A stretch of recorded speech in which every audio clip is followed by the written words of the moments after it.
What's going on, y'all? In today's video, I'll be doing a guide on the 10 most common openers that you'll be presented with in set 9.5. If you don't know who I am, I'm a multi-set challenger player. I've been playing TFT since set 1, and I played over 100 games of the PvE server in preparation for the new set and to help make these guides for you guys so you guys can get a jump start on your set 9.5 grind. So with that out of the way, let's get into this. So here is the Noxus Shurima opener, and at the time of making this video, this is one of the most powerful openers. The reason is Nefiri just combos super well with Cassiopeia and Samira, because the way that Nefiri works, if you guys don't know, I have loads of guides on units, traits, and everything new coming into the set. Make sure you guys check that out on the channel, and while you're there, press that subscribe button. It helps me out a lot. It would mean the world to me, and you guys can learn more about these. So if you want to know more about Nefiri, she's a very unique unit, but briefly, she has that dog in her, and so whenever she has that dog in her, if someone casts an ability, if they have the dog in them, it'll summon these dogs and they attack. It helps you deal extra damage. This is the bottom part of her spell right here.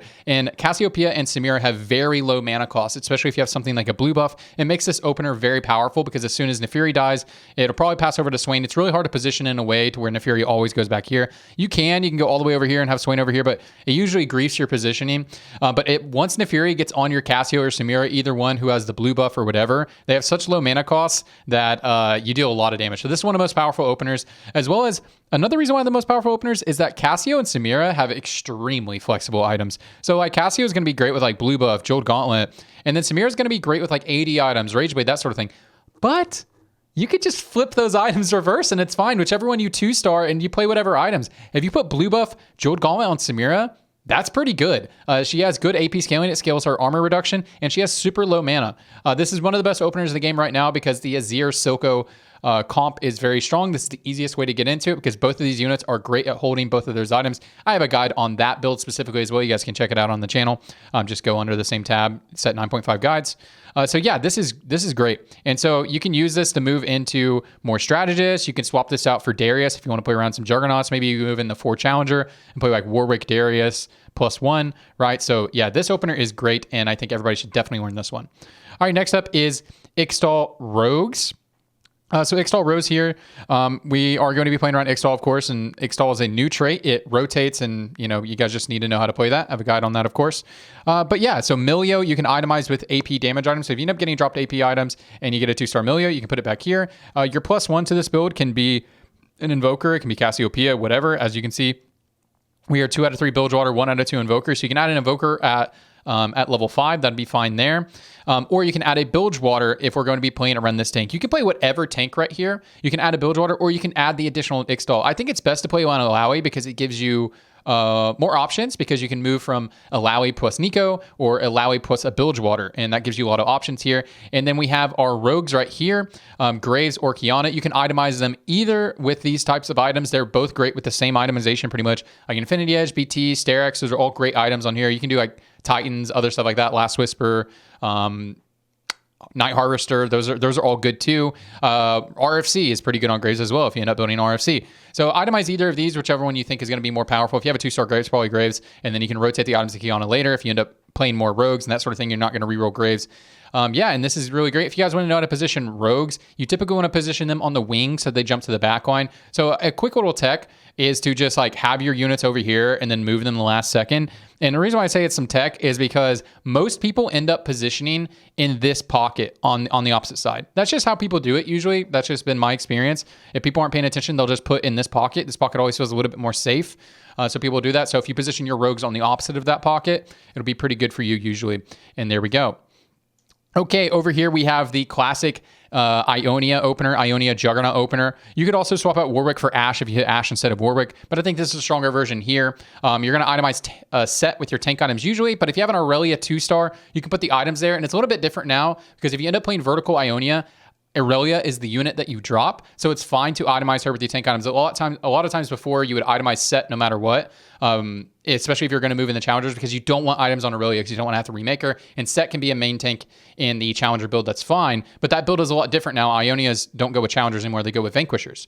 So you can actually itemize Aurelia if she is the 2-star. If you have no 2-star, just go ahead and put them on Set.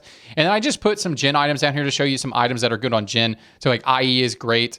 Giant Slayer, even though Giant Slayer is not a great early game item, Jhin just deals so much damage that just a 10% buff is so nice on there as well. With his Cassio, so much damage. And I wanted to just show show Spear of Sojin right here because they did buff Spear of Sojin for AD users. It's actually not 10% as it says on screen right here. It is 15% attack damage unless they're going to patch it tomorrow.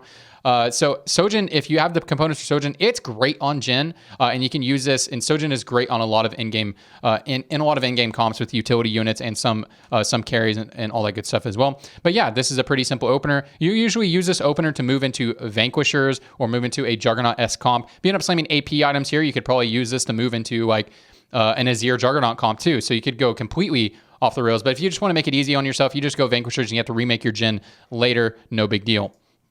All right, next up we have Demacia. So this Demacia opener, I think at the time of this video, this is one of the weaker openers. And then so you just play Poppy Galio Kayle +1 usually, and your +1 can be whatever you have upgraded. It can be a Lowy, it can be Kiana, it can be a Nico or something like that. It's really great if you can end up going like Nico, Kiana, because then you can get Ixtal, and you can play around Milio as well. You get 3 Ixtal, especially if Ixtal is good for you. You can get Slayer with Kiana and that sort of thing. So you can move into that, but I think this is the most common opener you'll get. You're just going to itemize tank items on whoever you upgrade. So whether that's Poppy, Galio, or Lowy. Note that if you are going to go into the vertical Demacia, then just consider which one you're going to be dropping, Poppy or Galio, and you want to itemize that tank, the one you're going to drop with the item so that you can move the items over to Jarvan later if you're going to end up staying Demacia the whole game.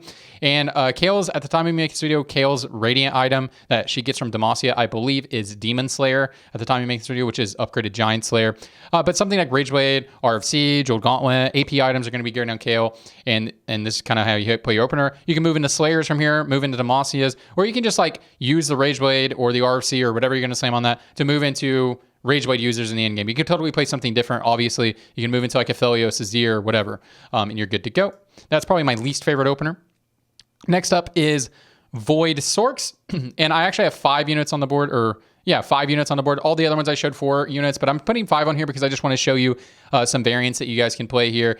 And this is my least favorite opener to play because I think it's really, really, really boring and I don't like playing Sorcs. But this is a very powerful opener and one of the easiest openers to play out in the game.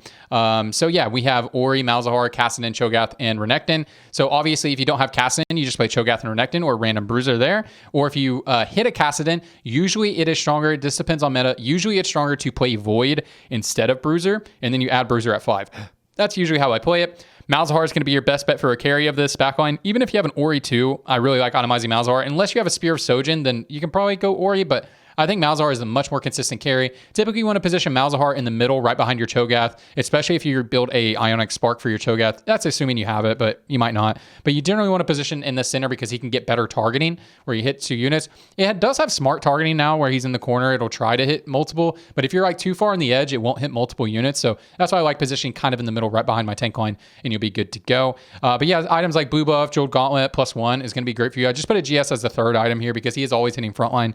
So assuming people build Warmogs, or by the time you get this 3rd item, it's probably stage 3, stage 4. If you're going to still carry him for a while, you'll be hitting a Giant Slayer threshold. It can be quite nice, but you can put whatever here as 3rd item. Doesn't really matter that much. And then Cho'Gath, you'll get your tank items. I'm just showing random tank items. Like Warmogs isn't necessarily the best tank item on Cho'Gath, especially if you're going to carry him, but it is really good early game. So anyways, yeah, you'll just put items like this, main tank on this guy. When you're playing this, you'll usually move into Sorcs, especially if you slammed items like this. You'll just move into vertical Sorcs, or maybe you're going to move into playing like Strategist Azir or something like that with, moving these items to Silco or whatever, or you can, if you're really flex, you can move into Invokers, especially if you build items like this, and you can be good to go. All right, next up is going to be Jinx Gunner Zaun opener, and this is one of the only builds. I only have a couple builds where I have a 3 cost in it. I wanted to keep this as simple as possible and not talk about 3 cost drops. That probably deserves its own video to talk about how to play out every 3 cost drop that you get, because 3 cost drops sometimes can be very powerful and can be kind of confusing to play around, but that's for a different video. Just want to keep it simple, but I just wanted to show Nautilus here because he is the best Juggernaut to play, because it opens up the door to play Bilgewater. So that's why I wanted to show this here. But you can play whatever Juggernaut here that you hit, set, whatever, doesn't matter. But ideally this guy. So yeah, we're just going to be carrying our Jinx down here, and we're going to be putting, Rageblade, whatever. You're putting 80 items on her, right? Rageblade, Root Ends, Infinity Edge, Giant Slayer. All that good stuff is what you're going to be putting on our girl down here. And then our tank items will go on. If you think you're going to be playing a lot of Zauns and you think you're going to commit to this, then you probably put your tank item somewhere else. However, if you're going to reroll Jinx and you think you're going to go for reroll Warwick, then put your tank items on Warwick and just play tank Warwick. Don't try to carry him without Ravenous Hunter. That is some bait unless something gets wild with the meta. We'll see. But yeah, so typically I just put it on my other Juggernaut unless I'm going to reroll Warwick and main carry Jinx. So I'll probably have a 3-star Warwick, so you can put main tanks right there and you'll be good to go. From here, you'll move into whatever AD comp you want. You can play around Gunners. You can end up transitioning this later into Vanquishers or whatever. You're slamming AD items, so you're playing around AD flex usually. You can also reroll Jinx, or you can just move into more Zauns, assuming you have a Zaun emblem and that sort of thing, and you'll be good to go. All right, next up is the 4 Invoker opener, and this opener is kind of weak at 4 because Galio is usually not tanky enough, especially if you only have a Galio 1 and maybe you commit AP items and not tank items. Usually this opener isn't super great, but it is good at 5, especially if you can hit a Taric and put a Taric right next to this Galio, you'll be good to go. And then if you hit a Taric, you can consider dropping out of 4 Invoker and playing around like Swain +1. That can be something to think about. But yeah, if I get this opener, I usually itemize Soraka with my carry items, unless I have a Cassiopeia too, and then you can itemize her with carry items, especially if you have something like a blue buff or something like that. And then and you're gonna put tank items onto Galio. If you end up wanting to play Invokers from this spot, like you're gonna just stick with Invokers, then you can put the items on Soraka or Cassio, and then you just move the items over to Karma if you're going to carry her. But if you're on patches where Soraka can carry, then you can just leave the items on Soraka and then go for duo carry items and look for carry items and put the other additional carry items onto Cassio or Emilio, and you just item remove or sell and move those to Karma. So you have a duo carry Soraka and Karma. And then the same thing with Galio. You'll usually not actually main tank Galio the whole game if you play the Invoker line. I'm a very experienced Invoker player, actually. So you can leave them on Galio if you think you are going to 3-star him, but I usually don't look for 3-star Galio whenever I'm rerolling Soraka, but if I hit it, then okay. But usually you want to move these items over to Shin later and just remake the Galio and get rid of one of these to play your 6 Invoker with Karma, and you'll be good to go. That's typically what you're going to play in this line, but you could use this line to get into Strategists and stuff like that, because you could play Swain, Taric as a front line up here, and then as soon as you hit Azir, you can play Azir, and you have Azir Cassio, and then you can play, and if you built blue buff and that sort of thing, you can move into Silco, then you're playing a completely different board. You can move into Strategist and that sort of thing. You could be good to go. All right, next up is the 4 Challenger opener, and don't worry about Samira's item yet. I will explain it in a second. But yeah, this is the 4 Challengers right here. We're usually going to put our tank items onto Irelia because that is the most common one we're going to 2-star, as well as if we end up playing the vertical Challenger board, whether you're playing 4 or 6, Irelia is a unit you're going to drop out of your board, especially if you play 6 and you have an emblem. She is the one you're going to drop. So that's why we want to tank her rather than Warwick. Warwick is a little bit more expensive to remake, and we want him on our final board. And then so Samira, I showed down here, I put a Sojin on here because I just want to indicate that you can put Kai'Sa's items on here. So you can put Kai'Sa's items on here, and a lot of times I'll put Fiora's items onto Nefiri. But if you have a Samira too and not a Nefiri too, you just put the 80 items down here and you're fine. And that's fine as well. I just want to show you some spots you can put it. So a lot of times I'll put 80 items on Nefiri, and then I'll remake Nefiri, move the items over to Fiora if I'm going to be dipping into vertical challengers. And then I do the same thing with Samira. I put the AP items here, and then I remake her if she needs to stay in my board, assuming I don't have multiple emblems. And I move these items over to Kai'Sa, and I just hold an extra Samira on my bench. Samira 1, Samira 2, no diff. Once you have 6 challenger in, your Fiora and your Kai'Sa are carrying. And then and that's why I put the tank items on Aurelia, so I don't have to remake another one, because Aurelia is the one that comes out of your board typically. So yeah, usually you have this opener move into challengers are going to be your easiest bet, but you can move into Shurimas, you can move into all that stuff. It really depends on your itemization with this one. It's a little bit flex, but the more you dip in the challenger, the more the game is going to push you into challengers. So those are the units you're going to have to buy. But additionally, the next unit you can put in is like a Juggernaut like Set, and then you could play around some Ionia stuff. But just know that your in-game challenger board, you're not playing around Ionia anymore like we used to. Challengers mostly play around Demacia and Shurima now. It's a little bit different. Okay, Piltover opener. Pretty simple, guys. You play Piltover and you try to lose. I don't really have much else to say this. I only put this on here because it is one of the most common openers you'll get. And I just wanted to show you a tech. If you guys are not in the know, this is pretty common knowledge by now. But if you want to enforce a loss streak, especially if you have Jace and Orianna rather than Echo, then you put Vi in the corner and you box her in, and she can't get her step bro to help her out. The step bro will have to come from the other team. So you just position like this, and your Vi will not be able to do anything, and you're pretty much guaranteed to lose, except for in the case of someone is literally open fort.